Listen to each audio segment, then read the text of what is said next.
Good morning, everyone. My name is Emery and Christian. Please, I hope I'm audible enough. Please, can you all hear me? Yes, we can hear you. That is fine. So, good morning once again. My name is Emery and Christian. It's like just like she said. I'm a PhD candidate at Birmingham City University and also a fellow of the ISMRT Future Leaders Program. You're all welcome to today's session. So before we proceed, I will share my screen so that we will continue from there.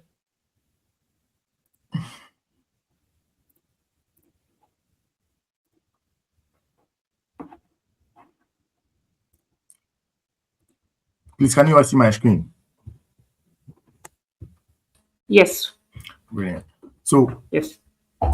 for this morning's session, we are going to look at radiographer-led MRI research, the pathways to the open science framework we have been talking about right from day one of this session. So before I proceed, I, Reverend Christian, declare that I have no conflict of interest related to this presentation. I have not received any financial support, sponsorship, or research funding commercials or industry sources connected to this presentation. So for this presentation, we are going to first of all look at what open science is and why it matters for MRI research in LMICs, that is low and middle income countries. And we also look at the current state of radiographer involvement in MRI research in low and middle income countries. Then we are going to map existing barriers to specific open science pathways to have an understanding of how we can go about these barriers that tends to restrict radiographers' involvement in MRI research. We also identify some open source MRI repository resources and tools to help radiographers in Africa. And also, we are going to identify some gaps and the need for an African MRI repository, and also we offer practical steps for radiographers and students on how to lead and advance MRI research in Africa. So for the purposes of this presentation, I'm going to be using the two terms interchangeably, that is Africa and low and middle income countries. So you please bear with me on that. So I presume by now we all have an understanding of what open science is about, the overall aim of open science, and how it seeks to contribute to research. So open science, as we all know, is a global movement, okay, with the overall aim of making sure that, research is being assessed by people from all walks of life and such that everyone can contribute and be a beneficiary of research works. So open science refers to the range of methods, tools, platforms, and practices that collectively aim to enhance accessibility, transparency, reproducibility, and reliability of scientific research. So by this definition, you can see that it contains some key terms. You have methods, you have tools, you have platforms, and practices. So when you talk about methods, we are basically talking about, in relation to MRI, we're talking about protocols, we're talking about codes that are being used in MRI research. We are talking of the various approaches that people use to conduct research. And also, we are talking of tools. When we talk of tools, basically, we are talking of softwares or other technical resources that are being used in research. And in relation to MRI, we know that when it comes to MRI research, there are some specific tools that we use in terms of when it comes to quantitative image analysis and all of that. And also platforms, we're talking of the online environment or repositories where we use them to store these works or these tools, and also practices, okay, with the overall aim to make sure that research, okay, is accessible, transparent, reproducible, and reliable. So we talk of accessibility, we are talking about the fact that people from different parts of the world can be able to access knowledge without any form of barriers. And transparency, that is showing other people how you did your work, okay, through publishing your study protocols. Once you're able to publish your study protocols, you are showing other people that this is how you did your work. And reproducibility, if people are able to see the methods you use, people can more or less try to repeat what you did to confirm your results. And once people are able to do that and confirm the results, then you are increasing what the reliability of your research findings. The overall goal of open science aligns with the principles of equity, diversity, and inclusion. So when we talk of equity, meaning that everyone from every part of the world, regardless of where you are, you can be able to access this knowledge. It is equal for everybody to access this knowledge. Once you are able to access this knowledge, people from all walks of life can enter into the research space. That talks about diversity. People from every part of the world, different backgrounds, can enter into research space where we are trying to, demystify the assumption that research is for people who are in high places, or research is for people who are in academia. And also inclusion. That is, whether you are a student, whether you are a radiographer, or who you are, you can also enter into the research space and contribute. So these are the collective aim of open science. Now, when you talk of open science, you have some key components that comprises within this open science description that we given. So we have open methods. That is, so from the image you see here, you can see that we have open methods. That is talking about publicly accessible research, protocols, and methodology. And also we have open data. That is publicly accessible research data. Open access. That is, we're talking of publicly accessible research literature, talking of journal publications. Okay. Some of, I don't know if sometimes you can see that when you are some people, when you're trying to download some papers, you can see that there are these institutional paywalls that you have to pay. We have others too that they are free of charge for you to access. So these are open access. And also we have open peer review. So for some journals, after publication, they tend to add the reports from the reviewers. Okay.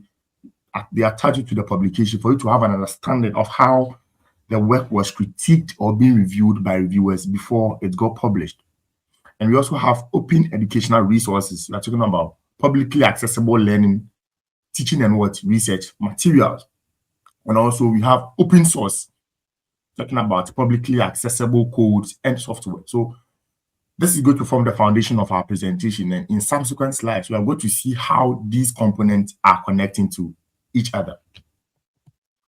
Now, when we talk of open science, why does it matter for MRI research in Africa? So now, one, it removes the dependence on limited scanners. We all know that one of the key problems we are facing in relation to MRI research in Africa is the limited availability of MRI scanners and also limited scan time. So the concept of open science, helps to remove the dependence on these limited scanners such that we are able to do more without relying on these scanners, or we can enter into research without depending on these limited scanners. It also provides free access to methods, protocols, and analysis tools. So I know some people are involved in some MRI research works and they are using these kind of neuroimaging analysis tools, and these are all benefits of the open science movement we have been discussing about. It also removes paywalls and make MRI knowledge accessible. Very, very important. So, you can access journal publications without paying anything. And with that, MRI knowledge is being made accessible.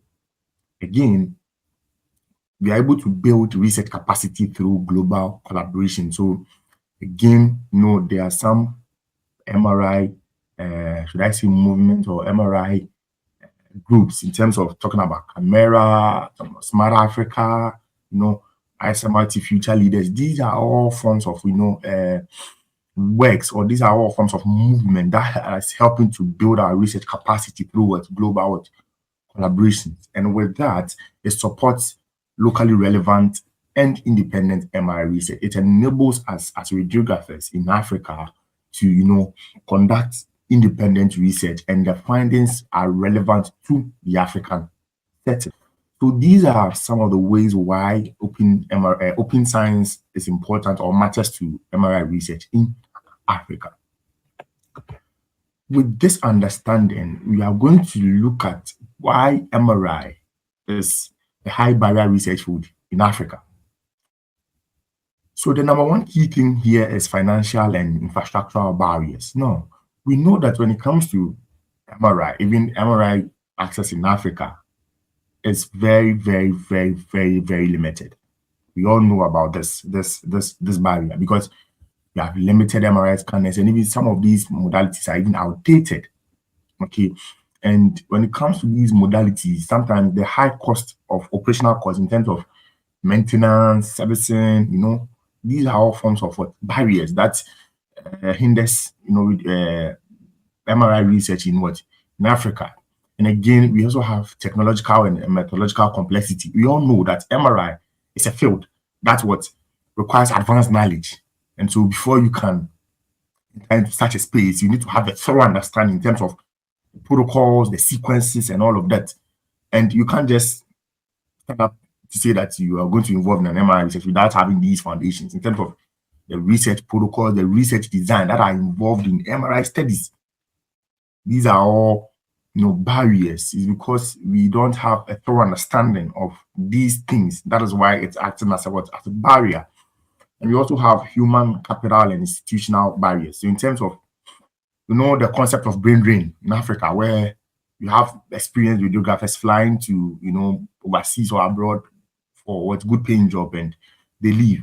When that happens, what happens is that the skilled labor or the people who are experienced with the skills, they travel, leaving we the ones with little experience. Who is going to mentor us? There's limited mentorship, and also there's high clinical workload. So in Africa, the workload is high such that there is little time to engage in MRI research, and also talk of institutional barriers such as the lack of standard collaborations between countries and institutions within Africa.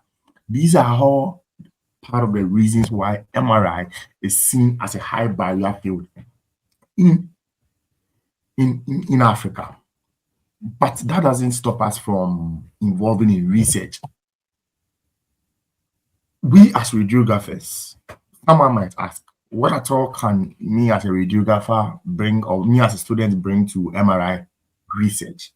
You play a very key role, a very, very important role in radiographers' participation in MRI research. Why? This is because, one, you are using the scanners every day, and so you have a thorough idea into the daily insight into workflow, safety, and MRI image quality. So you are performing the examinations every day. You know how the scanner is behaving, how these protocols perform in real life or in real world setting, or how these protocols are even working within the African setting. You have a thorough understanding of how this thing works. And so as a radiographer, this is one of the key things you can bring to MRI research. Again, you also have a close understanding of patient experiences. So you are in direct contact with these patients every day in terms of right from their screening, preparing them for the examination, talking to them. You have a close understanding of patient experiences in terms of MRI examination. And this is a very key area. This is one of the very key areas you can even enter into as an MRI researcher, talking about patient outcome. Okay. We also have the awareness of practical services problem that need evidence. Again, because you are on the field, your experiences are practical, you know what is happening in the real setting, and you can be able to identify a problem that needs to be solved through research.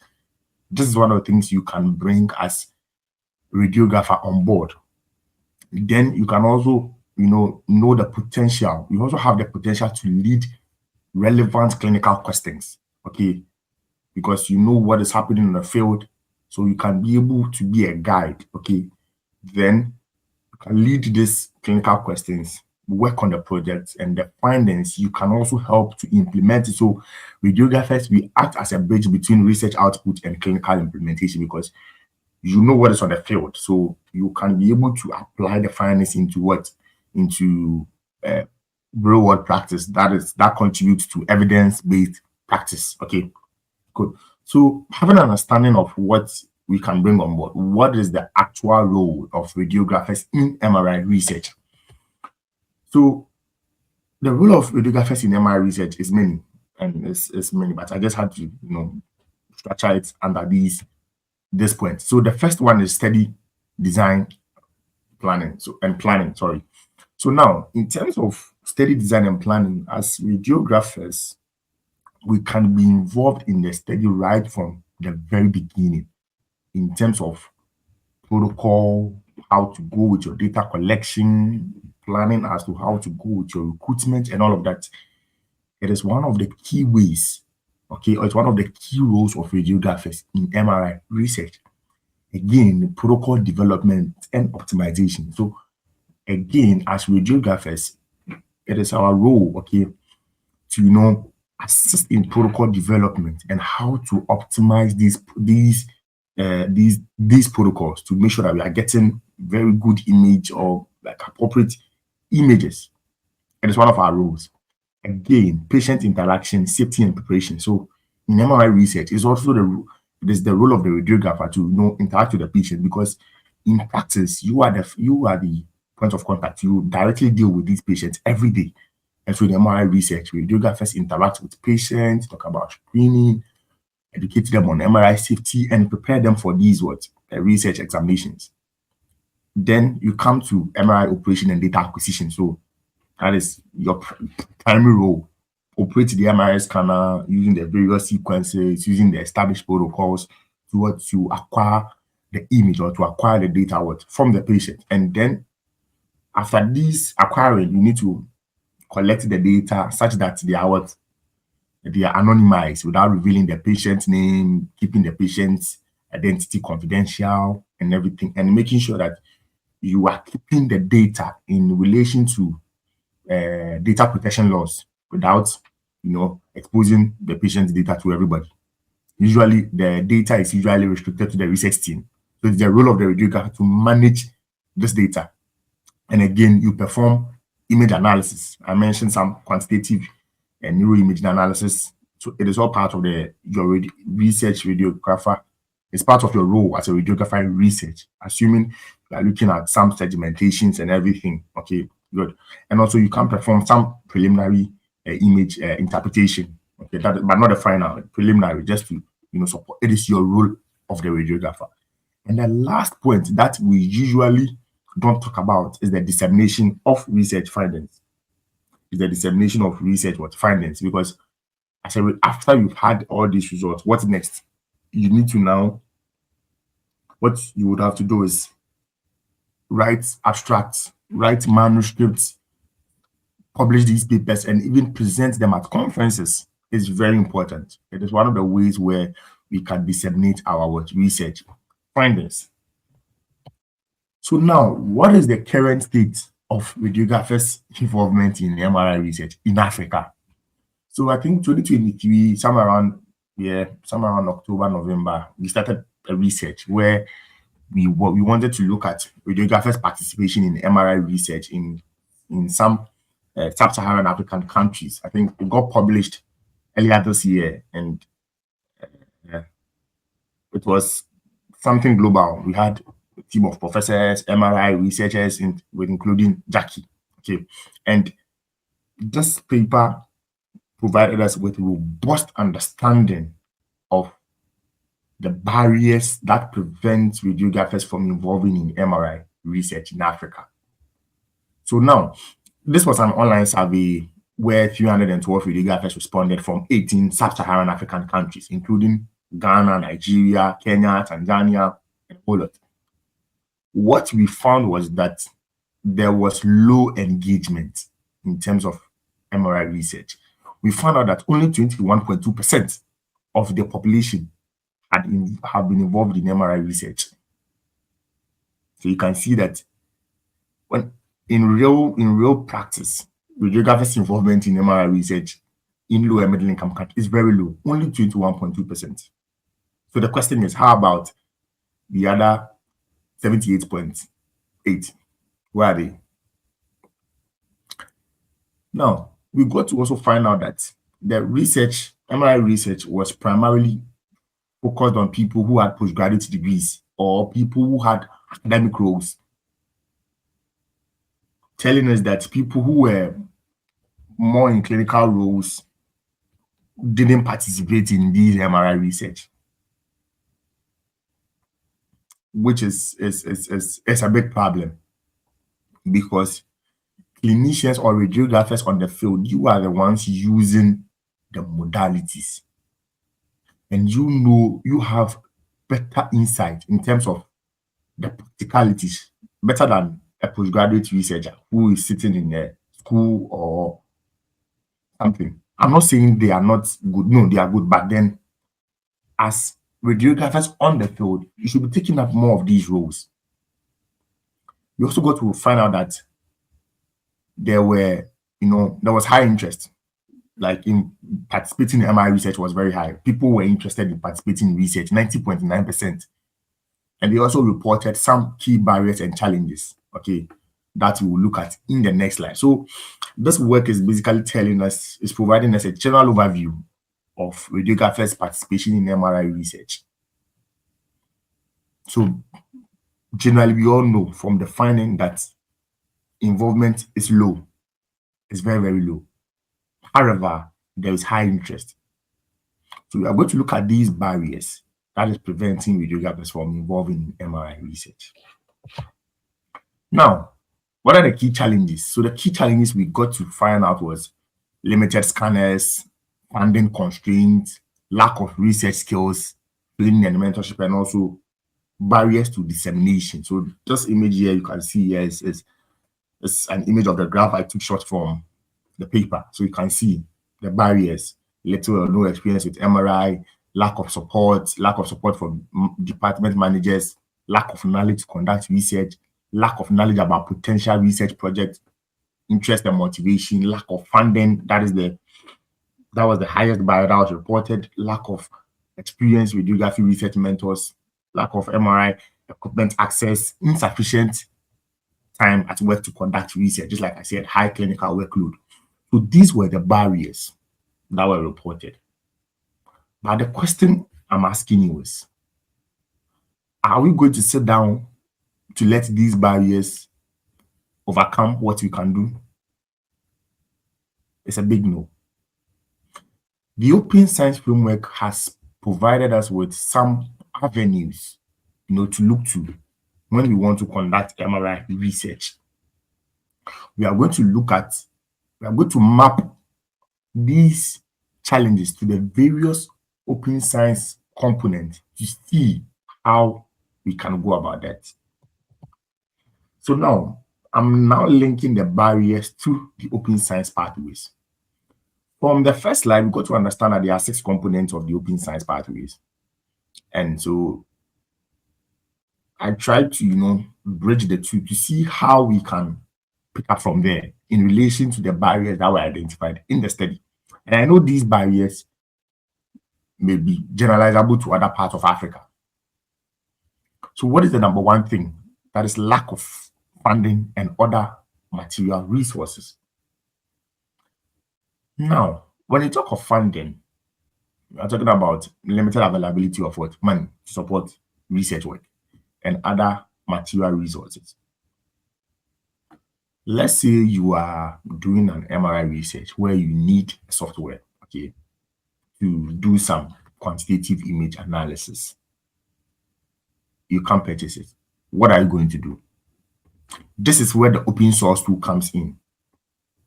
They are in the next slide, I'll show you some examples of open source tools that you can use to support MRI research. So open source tools come in here by giving you access to what? Some good softwares, okay, without the need for licensing and all those, that you can get access to it for free. All you need is a laptop and good internet. That is all. You should be able to get it and use it. Again, in terms of getting research papers, okay, to start your work, or in terms of you wanting to, yes, in terms of getting research papers, sometimes you'll have to pay for some of these papers before you can get access to them. But open access is here to help you get these literatures for free. Download them, read them, and use them in your work. Very, very important.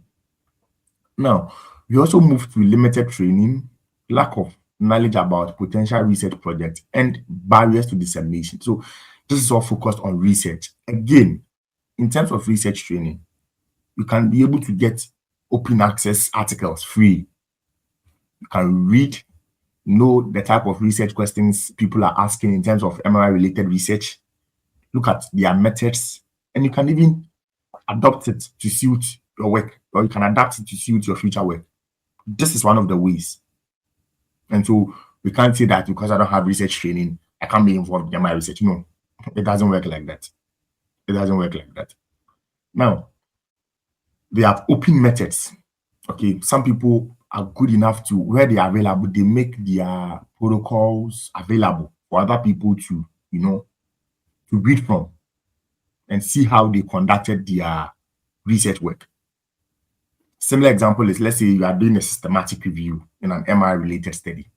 It is advisable you publish your protocol. You can publish at the Open Science Framework, or you can publish it on Prospero, your protocol, so that other people can see how you approach your work.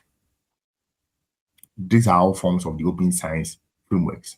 You also have open education resources where you can get access to lecture notes, can get access to tutorials on how to start research. A typical example is the ISMRT. They have, should I say, a space where they keep these lecture notes, videos. These are all open access tools, education resources that you can watch the videos and learn from. And again, some journals are good enough to give or to add the peer review reports from the reviewers to the publications for people to see. So once you're able to read those things, you're able to understand how reviewers critique work, and it can open your mind as to how you can go about your own work. So again, we've been able to identify these open access pathways, open science pathways, and clearly what it is pointing out is that we don't need to wait to get huge money, or we don't need to wait to get money before we can start MRI research. No, it doesn't work like that. And again, at places where there is limited or scarcity of MRI research, MRI scanners and scan time, we have open MRI data sets, plenty. We have a lot of sources that are good enough to give you the access to open MRI data sets in terms of images. Is it brain? Is it spine? A whole lot. They are available, and I'm aware of such things. So we've been able to link the problems to the pathways, and this is clearly telling us that we don't need to have huge money, or basically there's no more excuse to start something if you are seriously getting into MRI research. There are no problems, because once you have a laptop and have an internet, you can start doing something for yourself. So now, these are some open MRI resources in terms of open neuro. So these are all links. Once you click connect, it takes you to the website. So you have open neuro, you have dataset brain development, you have fast MRI dataset, you have OSIS brain. So these are all open access repositories or MRI data sources that you can use for your own research. Some of them you just have to ask for access and you are going to be granted. Some of them they are available, you can just pick it up from there. I just decided to put these ones here so that we can, as and when you need them, you can access them. But then there is a problem. What is the problem? The problem here is that none of these repositories is from Africa. None of these repositories here is from Africa.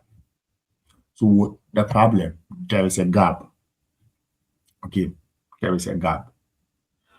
At the moment, there is no African-led open MRI data repository currently. And so radiographers, we tend to, focus, or we tend to rely entirely on data sets from high-income countries. And a problem with this data set is that, the African population, in terms of disease patterns, in terms of our demographics, in terms of our genetic or biological makeup, they might vary from the whites, And so it becomes a problem that we rely on these data sets from high-income countries. And it even goes a long way to limit the evidence base we can generate for Africa, because there is no open MRI data repository. So what do? Absolutely nothing. It's going to limit evidence generation. And also AI tools development. We all know that MRI is one of the fields that heavily relies on AI. They are coming up with AI tools to support these sequences, protocols, scan time, and everything. And usually these AI models are trained using data sets from high-income countries. And they bring it for us to use. Meanwhile, this data set is not from the African population. And also in terms of protocol optimization. In as much as this data set is there, we as Africans need to have our own open MRI data repository. And why is this even important? If we are to get this repository, what is it going to enable? Our next slide is going to tell us that. So what an open MRI repository would enable? One, it helps us to generate locally relevant data sets. So what this point means is that the data set that we are going to have is going to be relevant because it is from the African population, and we can, in quote, we can use it because Africans, it cuts across. Again, it provides opportunities for radiographers and students to lead research. So this is also going to give us another opportunity. Rather than relying entirely on data sets from Europe, we can rely on the African data. And this is going to open opportunities for radiographers and students to engage in MRI research. Again, it is going to support the stronger development of AI modules, that is tailored to the African population. So we can be able to develop our own AI models, that have been trained on data sets from Africa, and it's going to reflect who we are in terms of our disease patterns, demographics, biological makeup, and all of that. So getting an African MRI repository would strongly support this. And again, it is going to place Africa, in terms of fairer participation in global science initiatives. So from all I've described so far, you can see clearly that Africans, we tend to consume, not to produce or participate. We want to consume the data sets from the whites, use their tools and everything. But you can't consume every day. No, you need to also contribute. At a point in time, you need to also contribute at a point in time. And so this, when we get our own, it's going to help us to, it's going to help us contribute globally in terms of these open science initiatives. And again, it's going to form the foundation of continental collaboration. So once we're able to do that, what happens is that once we have our own African data sets, we can be able to now collaborate among ourselves. Institutions, countries can now collaborate and come up with innovative projects for radiographers and students to lead. So again, I've also given us some open source MRI data analysis tools. So you have the 3D slides computing platform, you have the cut-off manual, the Touchio, and even these two, this last one, if you want to engage in a project, you can click on it. It will take you directly to their website, and you can need to fill in some form and can be involved. And also they have a lot of projects going on, and all these things are going to support open source MRI research.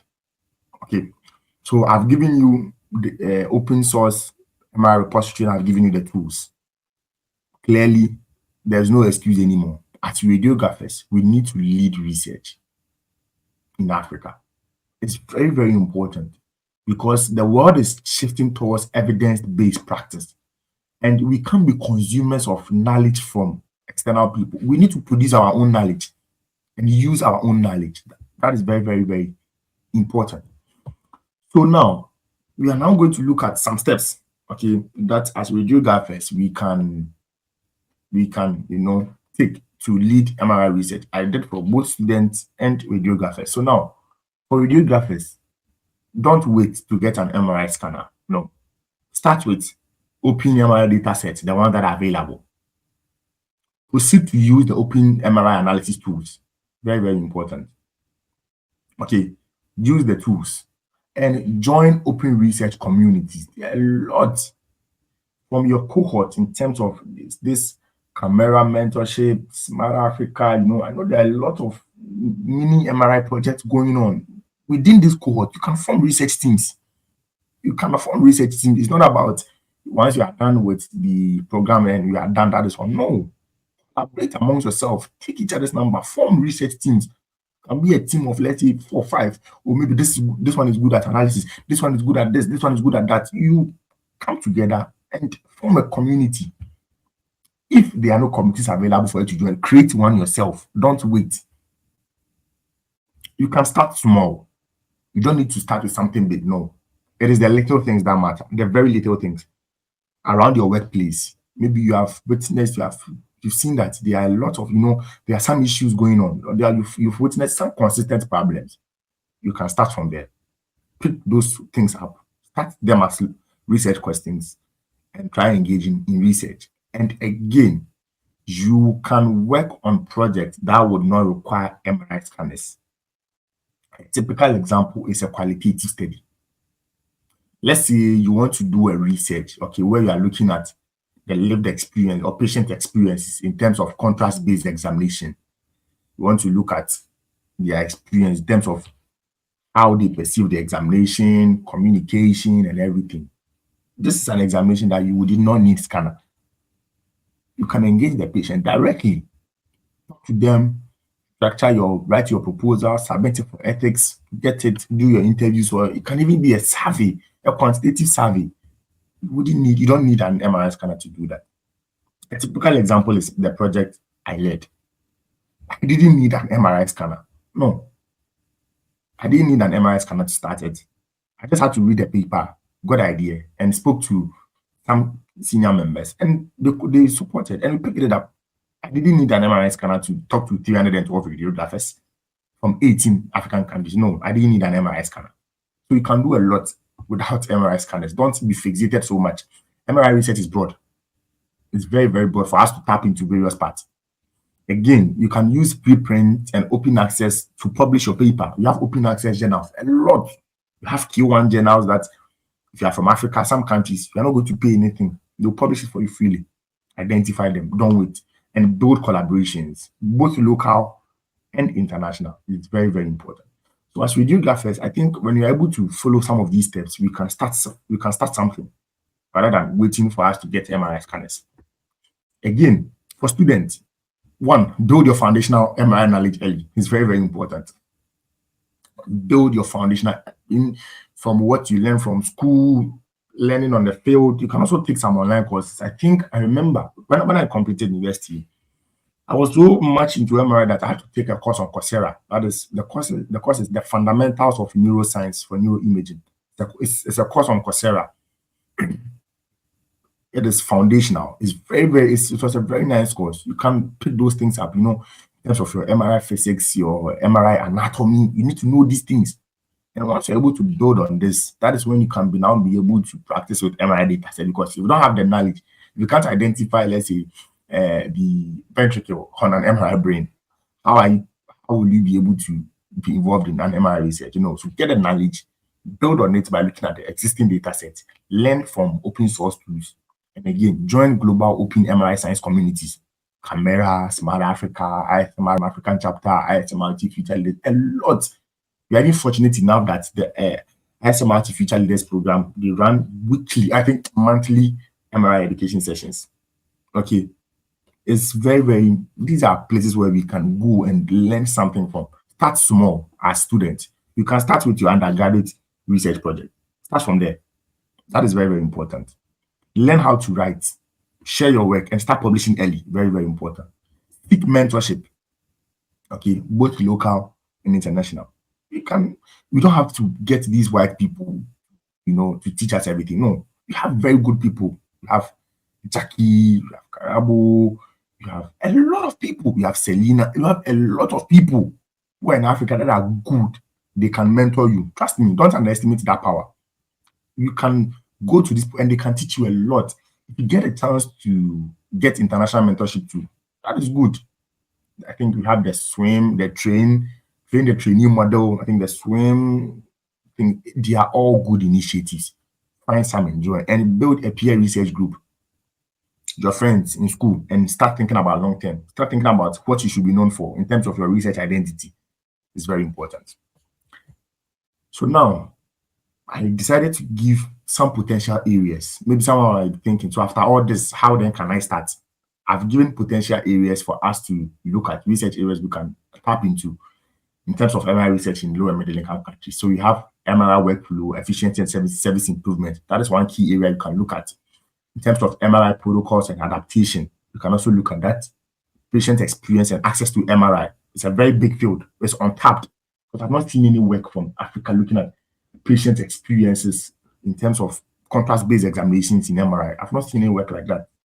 These are areas you can tap from. You can do it in Kenya, you can do it in Tanzania, you can do it in Ghana, you can do it in any part of the world. And also, we can also look at MRI safety practices in Africa. We all know that we go for MRI safety webinars, trainings, and all of that. But the question is, are we using them? That is the question. Okay. The question is, are we using them? We can conduct research to look at these. We can also look at image quality assessment and quality assurance. Okay. And then there are that. And we also have MRI education, training, and skills development in low and middle income countries. That is an example is what I did. We're looking at the training, education, and all of that. Then MRI workforce research in terms of radiographers. What are some of their training needs? What do they need to be able to be the modern day radiographer? Okay. These are things that we need to know. And a very big area is environmental sustainability in MRI, talking about how MRI contributes to climate change. So research has shown that healthcare contributes to 10% of carbon emissions and radiology contributes to 1%. And the biggest contributor in radiology is MRI. In terms of leaving the scanners on, MRI needs to be on. You can't put it off. And that generates a lot of energy that contributes to climate carbon emission. This is a very big area we can explore. Most of the studies is from high-income countries. I did a mini narrative synthesis on that, and you get to understand that most of these things are from high-income countries. Okay, so we can look at these things. So these are some potential areas that we can also look at. So in conclusion, what do we say? We are saying that MRI is a high barrier field in Africa, but radiographers are interested and well positioned to lead this change. Open science provides concrete pathways for us to, overcome these barriers. Okay. However, Africa needs its own repository. It's very, very important. Radiographers and students can enter MRI research through open data sets, open scanner tools, and open collaboration. A more open research culture can make MRI research in Africa or in LMICs more inclusive, more relevant, and more sustainable. These are my references, and thank you for your time. So this is my email. You can also reach out to me on LinkedIn. So this is my email. In case you have any work you want me to join, I'm willing to join. Even though my PhD is taking my time, but I'm still willing to join. And if you want to reach out on LinkedIn, this is my LinkedIn. You can just type Christian Ben Emery on LinkedIn and I should pop